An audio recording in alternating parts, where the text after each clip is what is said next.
जय हिंद दोस्तों। मैं मनोज आप सबका आपके अपने यूट्यूब परिवार एमजे क्लासेस में एक बार फिर स्वागत करता हूं। दोस्तों, हम लोग को क्लास 12 में अगर 90+ % चाहिए तो उसके लिए हमें हर एक सब्जेक्ट पे ध्यान देना पड़ेगा। बट ज़्यादातर बच्चे क्या करते हैं, वो फिज़िक्स, केमिस्ट्री, मैथमेटिक्स या बायोलॉजी के ऊपर ज़्यादा फोकस करते हैं। तो इसमें क्या होता है, हिंदी और इंग्लिश में उनका दो चीज़ें होती हैं, छूट जाती हैं, कम मार्क्स आता है, जिनसे उनका जो परसेंटेज होता है थोड़ा डाउन हो जाता है। तो हिंदी को भी फोकस करिए, इंग्लिश को भी ध्यान देते रहिए, ठीक है।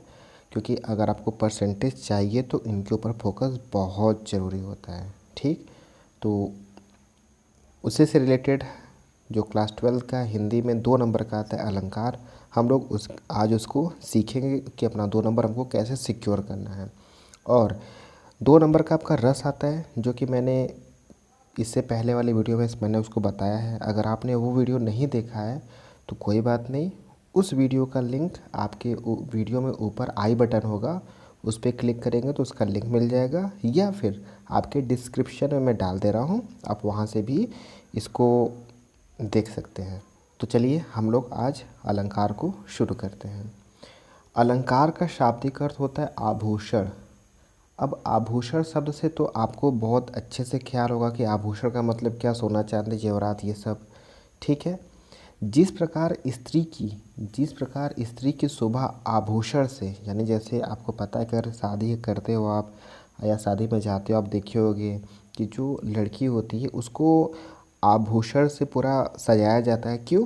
ताकि उसका जो निखार है, जो खूबसूरती है, वो सामने निखर के आता है आभूषण के कारण, यानी सोने चांदी जवाहरात के कारण वो बहुत ज़्यादा ही खूबसूरत लगती है, ठीक है। तो उसी प्रकार जो हम लोग काव्य पढ़ते हैं तो काव्य की जो शोभा होती है उसे अलंकार कहते हैं, ठीक है। यानी किसी वस्तु को अलंकृत करें, ठीक है, किसी वस्तु को अलंकृत करे वह अलंकार कहलाता है। बात क्लियर हो गया? यानी कोई भी चीज़ जो किसी वस्तु की शोभा बढ़ाए या अलंकृत करे वही हमारा क्या होता है, अलंकार होता है। तो चलिए अब हम लोग बात करते हैं कि अलंकार के भेद की। तो देखिए, अलंकार का जो भेद होता है वो 2 प्रकार के होते हैं। कौन कौन सा? शब्दालंकार और अर्थालंकार। तो हम लोग शब्दालंकार को और अर्थालंकार को समझते हैं, और ये भी बहुत सारे पार्ट में होते हैं, बट हम लोग को बोर्ड के हिसाब से पढ़ना है। तो जितने टॉपिक आपके बोर्ड एग्ज़ाम में आते हैं हम लोग उतने टॉपिक को तैयार करते हैं। तो बात करते हैं सबसे पहले शब्दालंकार की। शब्दालंकार 2 शब्दों से मिलकर बना है। कितने शब्द से? 2 शब्द से। कौन कौन सा?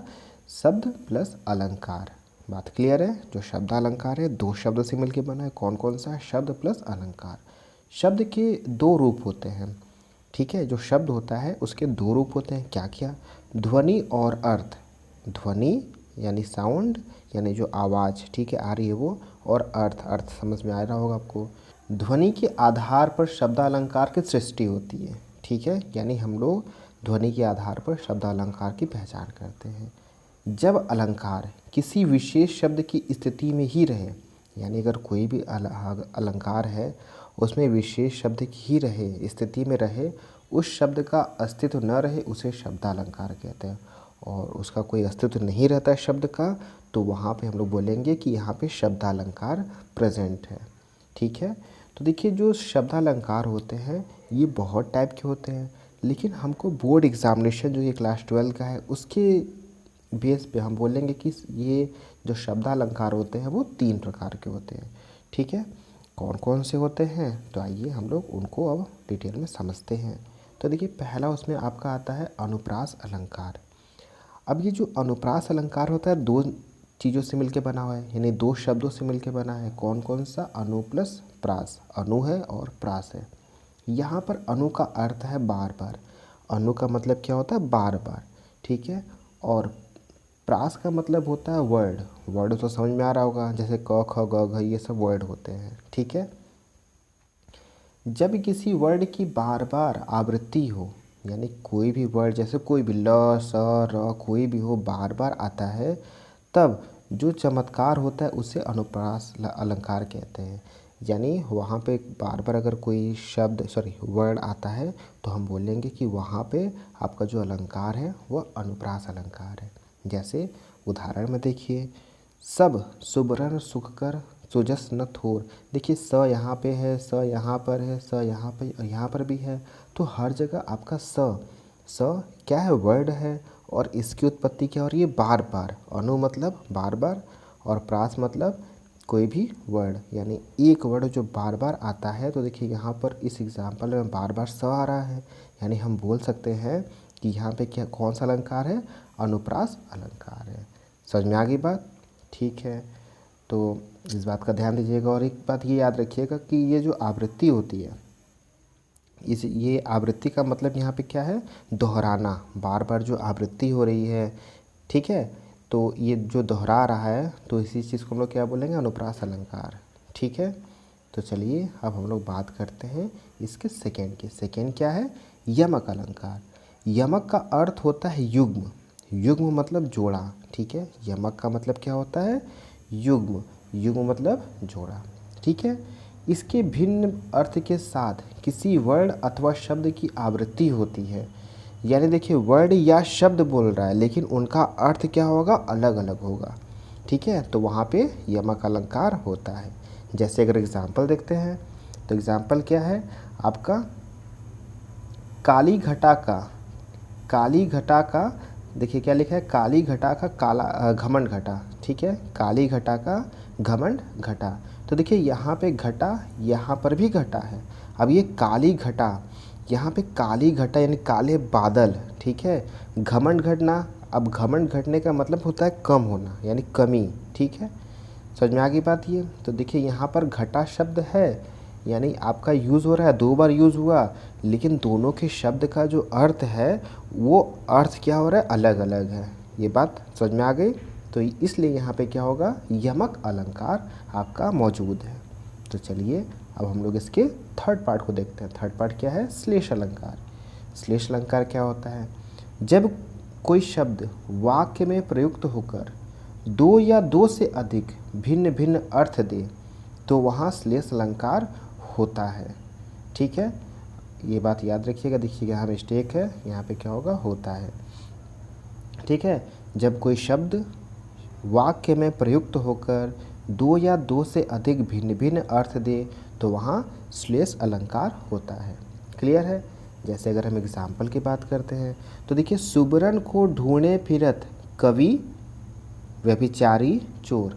अब देखिए सुबिरन, यानी सुबिरन को ढूंढा जा रहा है, किसके किसके द्वारा, आपका कवि ढूंढ रहा है, व्यभिचारी ढूंढ रहा है और चोर भी ढूंढ रहा है। अब यहाँ पे सिंपल देखिए मतलब ये है कि जो सुबिरन है, सुबिरन का अर्थ अलग अलग है। ठीक है, जैसे अगर आप पहली बार देखेंगे तो देखिए कवि, यहाँ पे कवि जो है, जो सुबिरन ढूंढ रहा है, और यहाँ पे क्या है, सुवर्ण। सुवर्ण का मतलब क्या, सुवर्ण। सुवर्ण मतलब अच्छे शब्द, जो कवि होते हैं वो अच्छे शब्द ढूंढ रहे हैं लिखने के लिए। व्यभिचारी यानी जो अभी अकेला है, यानी सिंगल बंदा जो शादी करना चाहता है, वो क्या कर रहा है, गोरी को ढूंढता है। गोरी मतलब शादी करने के लिए लड़की को ढूंढता है। और देखिए जो अगला क्या है, चोर। तो चोर सुबिरन, सुबिरन यहाँ पे स्वर्ण यानी सोने को ढूंढता है। यहाँ कवि जो है वो अच्छे शब्दों को ढूंढते हैं। व्यभिचारी वो क्या है, किसी गोरी को ढूंढता है शादी करने के लिए। और चोर क्या है, सुबिरन यहाँ पे यानी स्वर्ण को ढूंढता है। तो देख रहे हैं यहाँ पे शब्द एक ही है, लेकिन उनके अलग अलग जगहों पर अलग अलग आपका उसका मतलब निकल के आ रहा है। ठीक है, तो चलिए अब हम लोग इसके, ये हम लोग का जो पहला पॉइंट था शब्दालंकार, हमने इसके तीनों पॉइंट को पढ़ लिया। उम्मीद करते हैं समझ में आ रहा होगा। ठीक है, तो चलिए अब हम लोग इसके सेकेंड पार्ट को स्टार्ट करते हैं। सेकेंड पॉइंट क्या हम लोग का, अर्थालंकार। तो देखिए जहाँ पर अर्थ के माध्यम से, जहाँ पर अर्थ के माध्यम से काव्य में चमत्कार होता है, वहाँ पर अर्थालंकार होता है। इस बात का ध्यान दीजिएगा, क्या बोल रहा है, जहाँ पर अर्थ के माध्यम से, अर्थ के माध्यम से, इस बात को नोट करिएगा। ठीक है, काव्य में चमत्कार होता है, वहाँ पे अर्थालंकार होता है। ठीक है, तो चलिए अब हम लोग इसके भेद को जानते हैं। तो देखिए भेद होने को अर्थालंकार के बहुत सारे होते हैं, लेकिन हम लोग बोर्ड के नज़रिए से देख रहे हैं। तो बोर्ड के नज़रिए से जो क्वेश्चंस आते हैं वो कितने टाइप के आपके अर्थालंकार में आते हैं, 5 प्रकार के। कौन कौन सा, आपका उपमा आता है। तो पहले उपमा को हम लोग समझते हैं और डिटेल में। ठीक है, तो चलिए उपमा को और अच्छे से समझते हैं। उपमा शब्द का अर्थ होता है तुलना।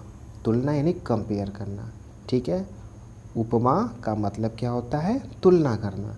जब किसी व्यक्ति या वस्तु की तुलना किसी दूसरे व्यक्ति या वस्तु से की जाए तो वहाँ पर उपमा अलंकार होता है।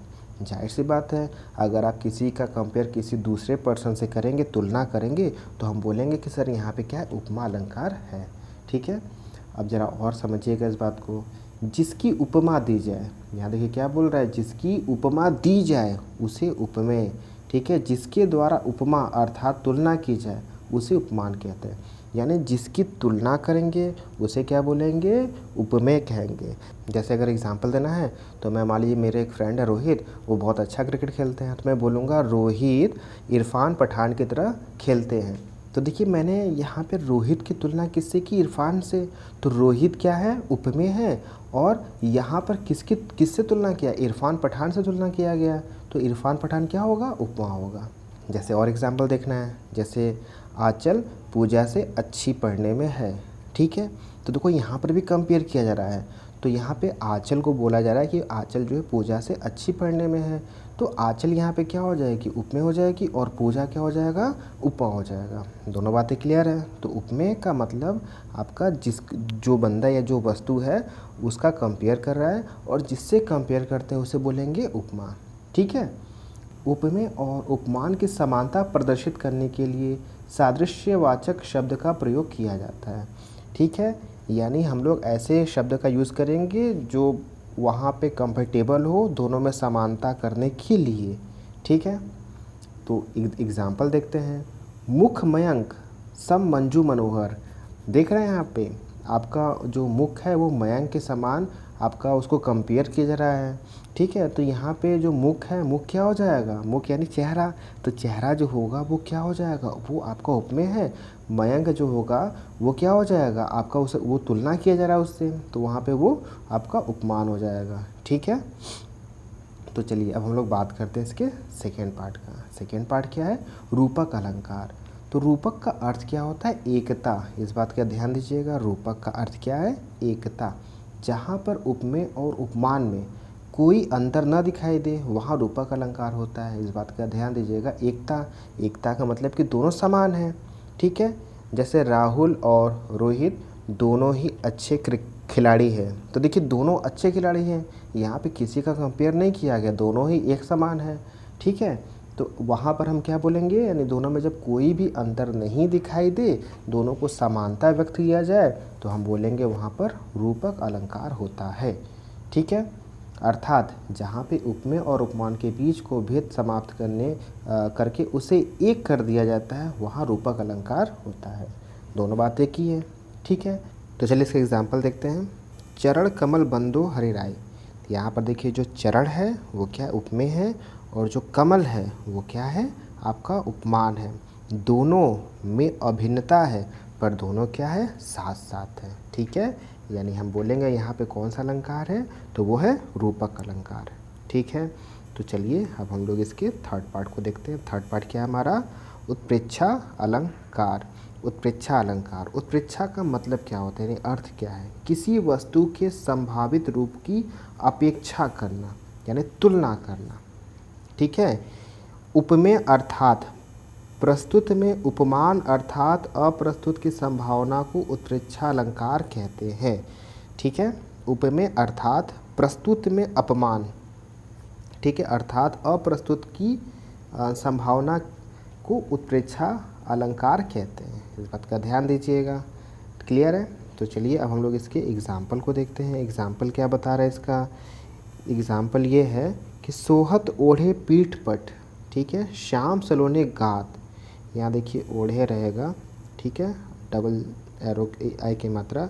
सोहत ओढ़े पीठ पट श्याम सलोने गात, मनहु नीलमणि शैल पर आपतु पर्यो प्रभात। तो देख रहे हैं यहाँ पर आपका यहाँ पर क्या हो रहा है? जो श्री कृष्ण हैं उनके श्यामल शरीर पर नीलमणि पर्वत की, ठीक है, जो हमारे श्री कृष्ण हैं वो सावले रंग के थे, तो श्यामल शरीर पर नीलमणि, ठीक है, नीलमणि पर्वत की तथा पीठ पर प्रातःकालीन धूप की संभावना व्यक्त की गई है। यानी इसका मतलब क्या हो गया? यहाँ पर हमारा उत्प्रेक्षा अलंकार होगा। ठीक है। तो चलिए अब हम लोग इसके बाद इसके चौथे पॉइंट की बात कर, भ्रांतिमान अलंकार। जब उपमेय को भ्रम के कारण उपमान समझ लिया जाए तब वहाँ भ्रांतिमान अलंकार होता है। ठीक है, नाक इसका एग्जाम्पल देखिए, इसको याद कर लीजिएगा क्योंकि देखो ये सब इम्पॉर्टेंट होते हैं, क्योंकि बोर्ड एग्ज़ाम में लगभग हर साल आता है। अगर आप अच्छे से तैयार नहीं करोगे आपका मार्क्स नहीं मिलेगा, तो इसलिए इन सब चीज़ों को बहुत अच्छे से समझिएगा। नाक की मोती अधर की कांति से, बीज दाड़िम का समझदार भ्रांति से, देख उसको ही हुआ शुक मौन, सोचता है अन्य शुक यह कौन है। तो ये एग्ज़ाम्पल आप याद कर लीजिएगा। ठीक है, इसे ही हम लोग भ्रांतिमान अलंकार का ये एग्ज़ाम्पल है। तो इसके बाद हम लोग का लास्ट है और वो क्या है, संदेह अलंकार। संदेह अलंकार लगभग हर एक साल आता है, इसलिए अच्छे से इसको याद करके तैयार कर लीजिएगा। जब किसी वस्तु में उसी के सदृश अन्य वस्तुओं का संदेह हो और सदृश्यता के कारण अनिश्चित की मनोदशा हो तब वहाँ संदेह अलंकार होता है। यानी अगर आप कंफ्यूज हो जाते हो, यानी आप बोलते हो ना कि भैया हम कंफ्यूज हैं, हम संदेह में हैं कि कौन क्या है। जैसे अगर एग्जांपल देखा जाए, सारी बिच नारी है कि नारी बिच सारी है, यानी यहाँ पे बोला जा रहा है कि सारी के बीच में नारी है कि नारी के बीच में सारी, यानी कंफ्यूजन यहाँ पर है, सारी ही की नारी है कि नारी ही की सारी है। तो ये जो एग्ज़ाम्पल है वो हमारा संदेह अलंकार का एग्ज़ाम्पल है, इसको अच्छे से याद कर लीजिए। तो फ्रेंड्स, अगर इतना तैयार कर लोगे आप तो इस चैप्टर से, यानी इस टॉपिक से आपके 2 नंबर आपके कंप्लीट आपको मिल जाएंगे। तो अभी हमने 100 में से 4 नंबर हमारा कंफर्म हो गया। अभी हम लोग को 96 नंबर को ध्यान देना है। तो चलिए उसको भी मैं अभी आगे आपको बताऊंगा, एक एक क्वेश्चन बताऊंगा कैसे करना है आपके हिंदी का, इंग्लिश का, हर एक टॉपिक का। तो प्लीज़ अगर आप हमारे चैनल पर नए हो तो चैनल को सब्सक्राइब कर लीजिए, ताकि आपको ऐसे ही वीडियो मिलती रहे और आप अपने बोर्ड एग्ज़ाम में 90 का जो टारगेट है उसको ऊपर लाओ आप। ठीक है, तब तक के लिए जय हिंद।